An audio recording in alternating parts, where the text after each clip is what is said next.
Kumja listing ani tara nipanda IRB selection phongduna Assam ge APTC degaunda training touduna leirakhiba Konthozam AC ge manung chana Nambol Municipal Council Ward number 1 Khajiri maning lekai dagi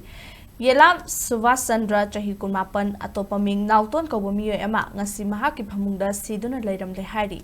Panbay abadi Yelam Subhash Chandra Yelam Nimaichan amadi Yelam Premagi machamari gi manungda mahangna khwaidagi atombani Leikhidre Yelam Subhash Chandra matau kamdongna Leikhidre no haiba chap chaba khangba ngamdri Leikhidre Yelam Subhash Chandra mahaki loinabi Yelam Sandhya Rani chahi kunmari amadi chahi amaga tha ani subada ngairiba machanupi ama leihori Leikhidre ge apokpi Yelam Premana phongdorakhibada Mahaki Leikhidre machanupaga ngarang phongdawari sanakhraga machanupa leitre haidunu ngaseyu ke pung 8 aduwaida pau pirakhi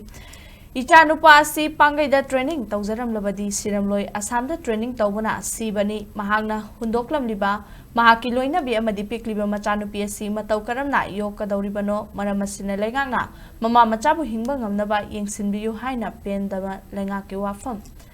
thamlakhi Pangaida training tawramadine chadu hinganeba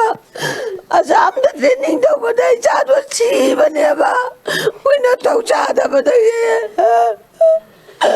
ichadu laina alira mina alira igangdare macha apik pajiga maina biga no biga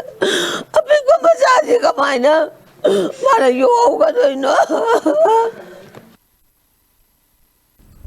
Yelam Subhash Chandra ge apokpa Yelam Nimaichan Leikhidre Subhash Chandra numit kharanigi mamangdagi masa nungaite haiduna lakhibani adubu training center na pass out pidabana mapung fana layengba phangdana leirakhibana mahaki machanupa asi Leikhidre karigumba training center na pass out piramlabadi imung manungi thamoida pendaba kaya phawriba asi phawram loidabani haiki Amaromda Leikhidre Yelam Subhash Chandra gi yumda Manipur lenga ke health minister Dr. Sapam Ranjan laktuna imung manungi awabada saruk yabaga loinana mahaki maikaidagi amadi Manipur lenga ki maikaidagi pangba yaba mateng sing pangani haina thajaba piramki